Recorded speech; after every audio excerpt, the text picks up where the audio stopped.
So this is lecture number 2, states of matter of chapter number 1.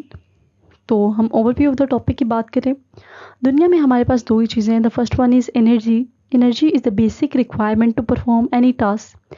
किसी भी काम करने के लिए जो हमें बेसिक नीड होती है वो एनर्जी की होती है। Then second we have matter. Matter is any thing that has mass and occupy space. कोई भी चीज़ जिसका कुछ ना कुछ मैस है और वो कोई ना कोई स्पेस ऑक्यूपाई कर रहा है, तो उस चीज़ को हम क्या कहेंगे? मैटर कहेंगे। मैटर फर्दरली 3 स्टेट्स में कैटेगराइज हुई है। First one is primary state, second we have intermediate state and third we have exotic state. Primary state is further categorise into solid, liquid and gas. Intermediate state furtherly हमारे पास plasma, super critical fluid और liquid crystal में categorise हुई है, जबकि exotic state dark matter और Bose Einstein condensate में categorise हुई है। Assalamualaikum students, this is me Abhi Ijaz and you are watching Innovative Science by Abhi Ijaz।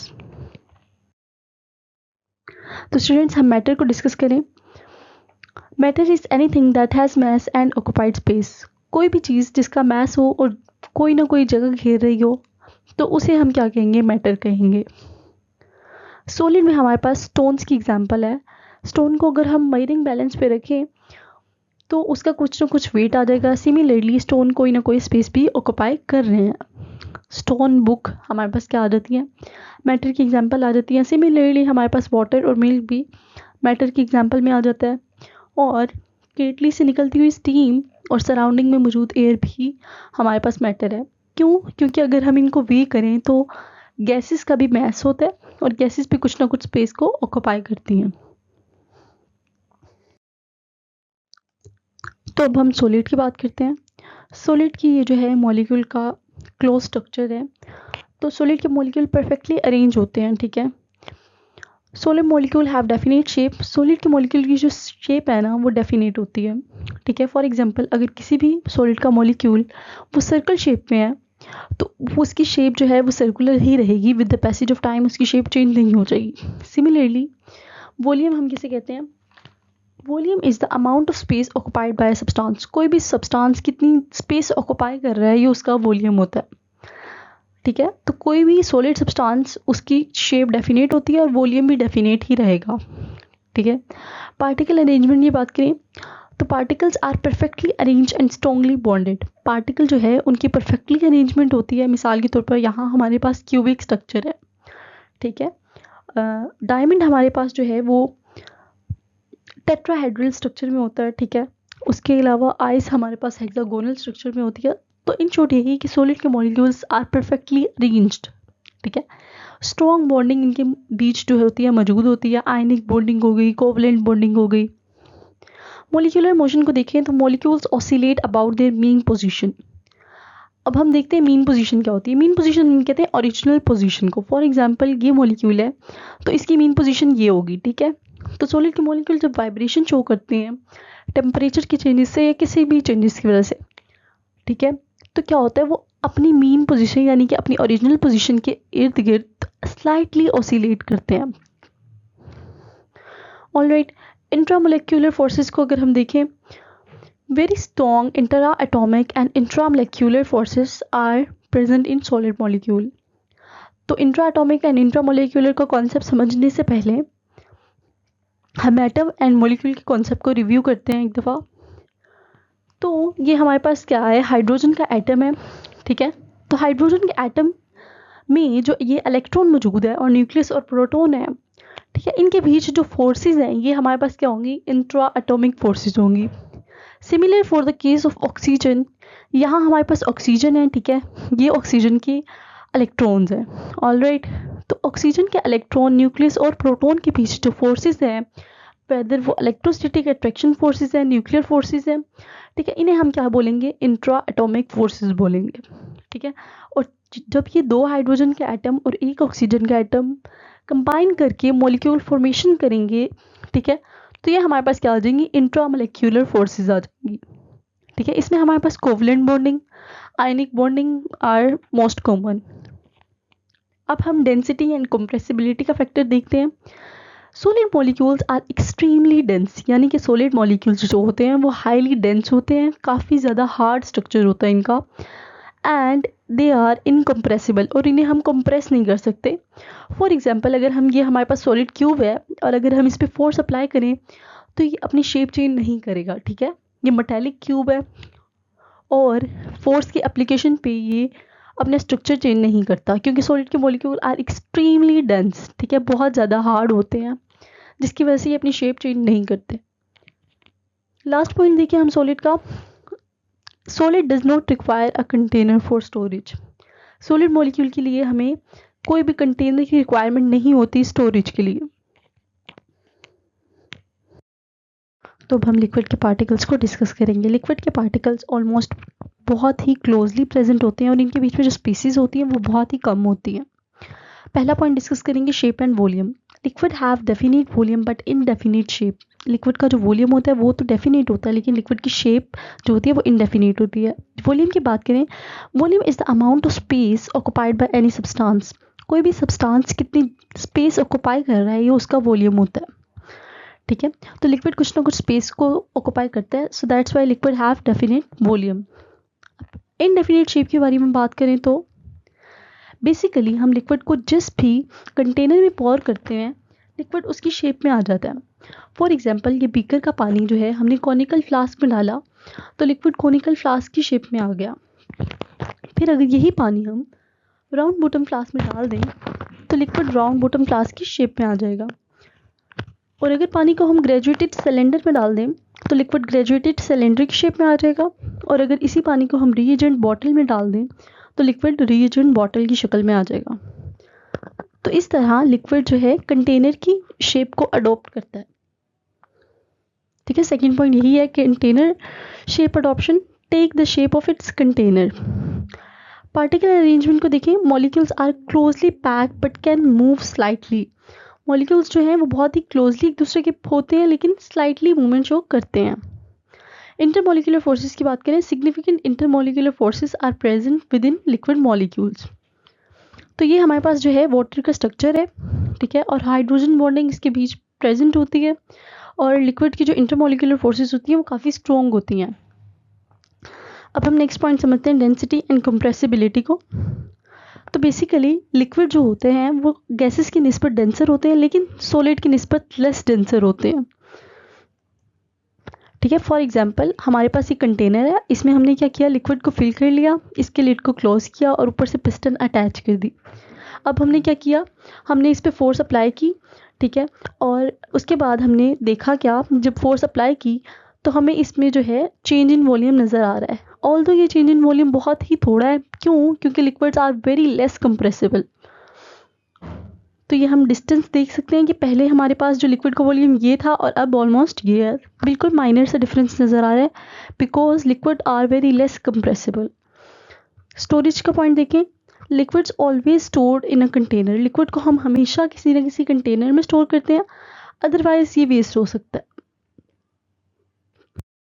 अब हम गैस के मॉलिक्यूल को देखें तो गैस के जो मॉलिक्यूल्स होते हैं ना वो काफ़ी दूर दूर होते हैं एक दूसरे से। Indefinite shape and indefinite volume are present, ठीक है। फॉर एग्जांपल, अगर हम रूम के एक कॉर्नर में कोई भी गैस स्प्रे करते हैं तो वो रूम के हर कॉर्नर में चली जाती है, ठीक है। गैस के पार्टिकल जो हैं वो रैंडम मोशन में मूव करते हैं, दैट्स वाई उनकी शेप जो होती है वो इनडेफिनेट होती है, कोई खास शेप नहीं होती। रैंडम मोशन में जो है मॉलिक्यूल्स मूव करते हैं। सिमिलरली इनका वॉल्यूम भी इनडेफिनेट होता है। Again, volume is the amount of space occupied by any substance. कोई भी सब्सटेंस कितनी जगह घेर रहा है ये उसका क्या होता है, वॉल्यूम होता है, ठीक है। तो अगेन जो है हमारे पास गैस के मॉलिक्यूल वो तो हर तरफ फैल जाते हैं ना, तो इसीलिए उनकी कोई ख़ास वॉल्यूम भी नहीं होता। जितनी स्पेस गैस के मॉलिक्यूल्स को मिलती है वो उसमें जो है स्प्रेड आउट कर जाते हैं। पार्टिकल अरेंजमेंट देखें तो molecules are widely spaced and move freely. Molecule जो है वो एक दूसरे से काफ़ी दूर होते हैं और फ्रीली मूवमेंट शो करते हैं। मॉलिक्यूलर मोशन को देखें, no fixed arrangement of particles. Particle की हमें कोई फिक्स अरेंजमेंट नहीं नज़र आती, पार्टिकल रैंडम मोशन में मूवमेंट शो करते हैं। इंटरमॉलिक्यूलर फोर्सेस को देखें तो very weak intermolecular forces are present. यहाँ जो है गैसेस के मॉलिक्यूल के बीच बहुत ही वीक फोर्सेस होती हैं just like van der Waals forces, ठीक है, ये आप आगे डिटेल में डिस्कस करेंगे। बस इन शॉर्ट अभी आप इतना ही समझ लें कि बहुत वीक इंटरमोलिकुलर फोर्सेस हमारे पास गैस के मॉलिक्यूल में प्रेजेंट होती हैं। डेंसिटी एंड कंप्रेसिबिलिटी को अगर हम समझें तो ये हमने क्या किया, सबसे पहले एक कंटेनर लिया, उसमें गैस के मॉलिक्यूल्स को फिल कर लिया, उसका लिड क्लोज किया और ऊपर से एक पिस्टन अटैच कर दिया, और अब हमने क्या किया, फोर्स अप्लाई करना शुरू की। ठीक है, हमने इस पर फोर्स अप्लाई की तो क्या हुआ, डिक्रीज इन वॉल्यूम हमें देखने को मिला, और गैस जो है वो काफ़ी डिक्रीज, हमें वॉल्यूम में अच्छा खासा डिक्रीज देखने को मिल रहा है। यानी पहले गैस इस लेवल पे थी और अब इस लेवल पे आ गई है। Means that gases are highly compressible. Density काफ़ी लो होती है गैसेस की and that are highly compressible. Storage देखें, expand to fill any available space always require a container for storage.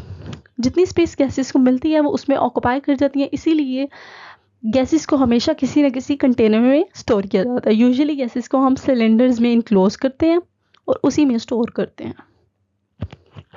उसके अलावा कुछ गैसेस ऐसी भी होती हैं जो हमारे इन्वायरमेंट में प्रेजेंट होती हैं, लाइक ऑक्सीजन, नाइट्रोजन। ठीक है, तो ये हमारे एटमॉस्फेयर में भी गैसेस प्रेजेंट होती हैं, ये बहुत अबंडेंट होती हैं, तो ये हमारे इन्वायरमेंट में हमें वैसे ही मिलती हैं। लेकिन जो गैसेस रेयर होती हैं, जिस तरह हमारे पास लिक्विड नाइट्रोजन गैस, ठीक है, और इस तरह की गैसेस CNG, तो इस तरह की गैसेस को हम क्या करते हैं, मेजरली किसी भी सिलेंडर के अंदर इनक्लोज कर लेते हैं। ये कंपैरिजन टेबल है सॉलिड, लिक्विड और गैसेस का।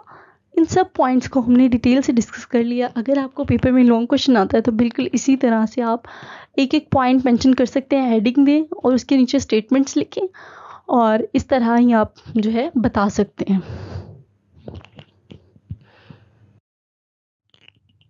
तो अभी तक के लेक्चर को सम अप करें। सबसे पहले हमने मैटर की डेफिनेशन पढ़ी। Matter is anything that has mass and occupy space. फिर हमने 3 स्टेट्स ऑफ मैटर पढ़ी, जिसमें हमने सॉलिड, लिक्विड एंड गैस को पढ़ा। ठीक है, सॉलिड की एग्जांपल में यहाँ मैंने आइस क्यूब की पिक्चर अटैच कर दी है, वाटर और स्टीम। ठीक है, और यहाँ कुछ पॉइंट्स लिखे हैं। ठीक है, डेफिनेट शेप, वॉल्यूम, और यहाँ सारे आप रीड कर सकते हैं।